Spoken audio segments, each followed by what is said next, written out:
everyone. I hope that you guys are doing amazing wherever you are in the world. My name is Shikha, and I welcome you to my channel. As always, I'm so grateful that you're listening, subscribing, and commenting. I really appreciate the support. I just woke up, but I had a couple of really great ideas while I was sleeping, or in the middle of my dreams, I guess. And so I wanted to do some videos right away.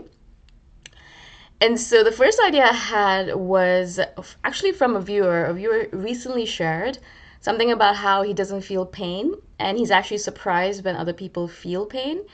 I think he was mostly talking about physical pain, but I think it could be translated to emotional pain as well.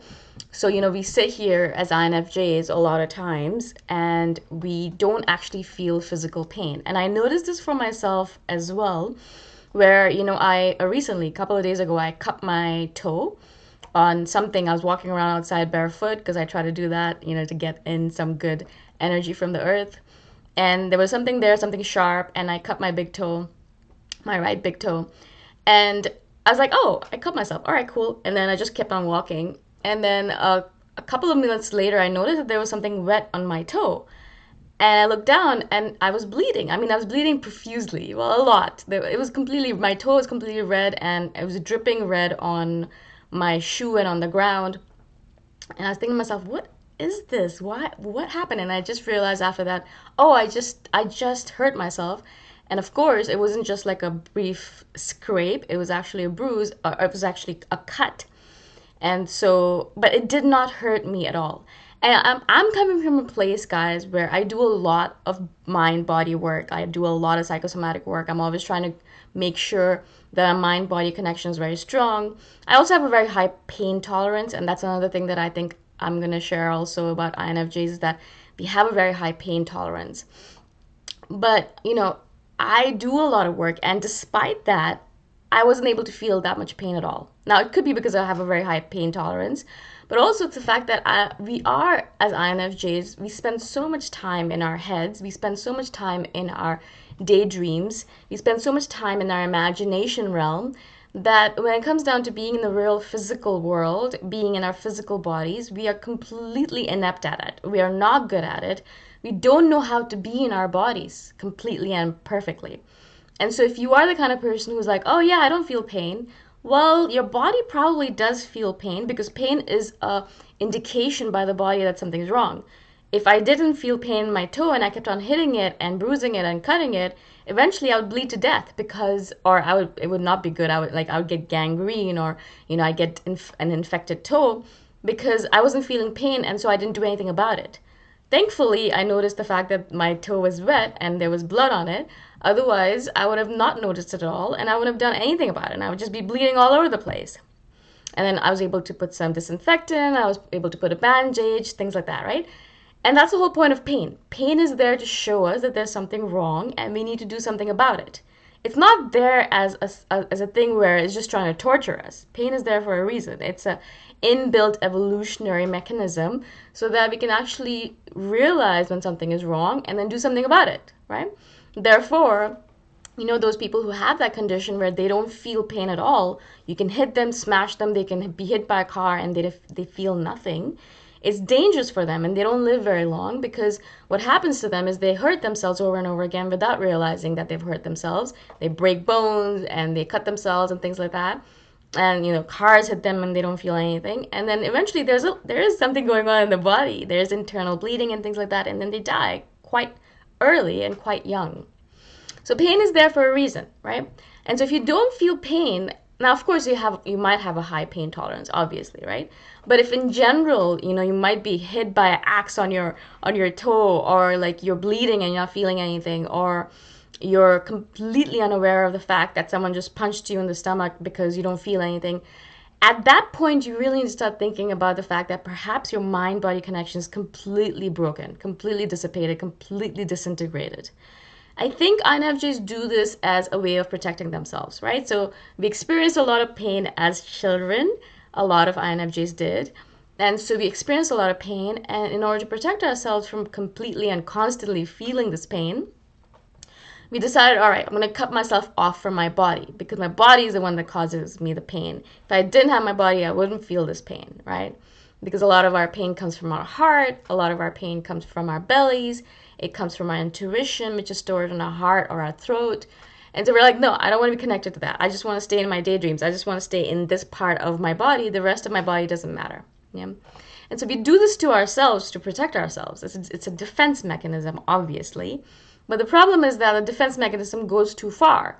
And then when you are in a safe environment, when there's nothing to worry about, when you don't have anything to fear, you still don't feel any pain. You're still not able to feel pain when you actually need to feel pain, or when you actually need to feel pain in order to do something about it. As I said, pain is an indication that something is wrong in your life, something is wrong in your body, that you need to do something about it. If we don't feel pain at all, we won't make any changes. We'll just keep on going on the same path for the rest of eternity, which can be dangerous sometimes, right? For example, if you are in an abusive relationship and because you've numbed yourself so much, you don't feel pain anymore. That person hits you or is mentally or physically abusive and you don't do anything about it because you don't care anymore, or you've numbed yourself and you don't feel anything anymore. Of course, that's a dangerous situation to be in for that individual because they don't feel anything anymore and they'll just let this person pummel them to death eventually, right? If they did feel pain and they kept on feeling that pain, they would be able to do something about it to change it perhaps, right? And of course, it's a very complicated situation, and a lot of times people who are in abusive relationships are not able to leave because of a lot of other reasons.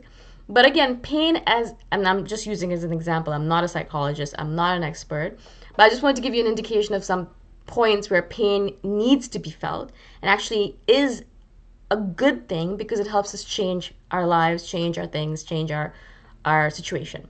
For me, pain has been a master, it has been a teacher. And so whenever I started feeling a lot of pain in any part of my life, of course, physical pain is definitely a situation, because if you feel physical pain, then you can do something about it. For example, if you have a headache, it's not just a headache. It's telling you that something is wrong in your body, probably that you're dehydrated. Go drink some water. Or it's a hunger headache and you haven't had anything to eat for a while. So go do something about that, right? So pain in the body is definitely an indicator. But pain in your life as well, emotional pain if you want to call it, is definitely an indicator as well, right? For example, when I was really, really unhappy, extremely unhappy in my jobs, in my 9 to 5s, I ignored them. I numbed myself by drinking a lot and eating a lot of carbs, eating a lot of sugar, and basically did everything and anything to numb myself. I did not want to feel that pain. But the pain was trying at least to tell me something. It was trying to tell me that I was not suited to this life, that I needed to find an alternative, that I needed to find some other way of making money so that I could be happy again, right? The pain was trying to tell me something. Of course, a lot of us, we don't want to feel pain. We just want to feel pleasure. That's not how life works, unfortunately, or fortunately, actually. But we don't want to feel pain. So what we do is we numb ourselves in many different ways, right? We might physically numb ourselves by eating a lot of sugar or carbs, or other different ways, by doing drugs, or shopping, or over consuming is a big way of numbing ourselves. Watching a lot of TV, daydreaming. I'm going to do a video about maladaptive daydreaming. That's actually a way of INFJs numb themselves.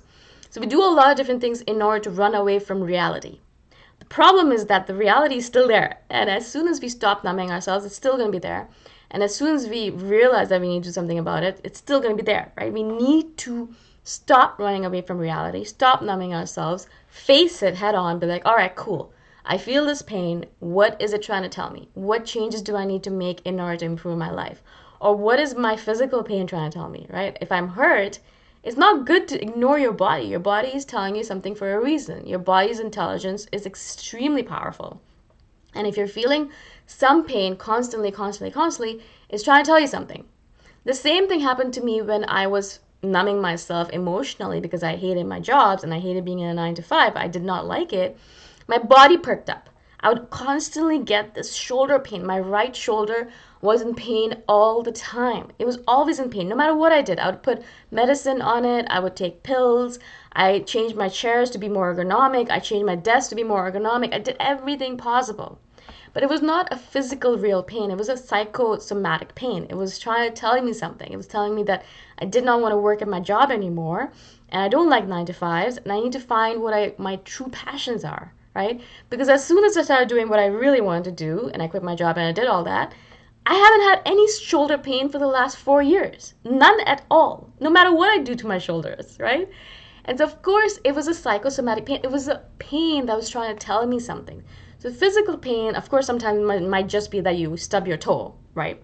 But a lot of times it can be the idea that there's something wrong that you're not paying attention to, that you're not eating properly, perhaps you're not drinking enough water, perhaps you're not sleeping enough, perhaps you're daydreaming way too much, perhaps you're numbing yourself, perhaps you're eating way too much sugar, whatever it might be. Like different people use different techniques in order to numb themselves. Some people use sex, some people use food, some people use over exercising, you know. So really, pain is an indication. And if you're not feeling it properly, go check on your mind-body connection. I've done videos on that, so go check out my videos on that. Make sure your mind-body connection is very powerful. And once you've done that, make sure you follow the pain. The pain is going to lead you in the right direction. It's telling you something is wrong.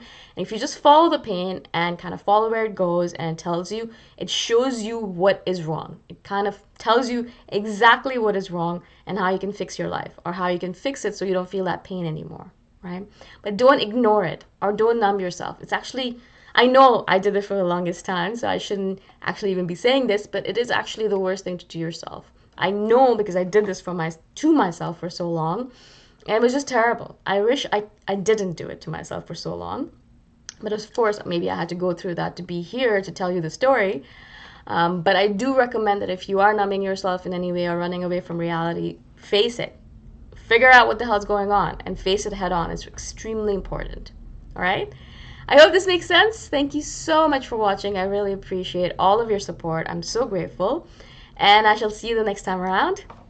Bye for now.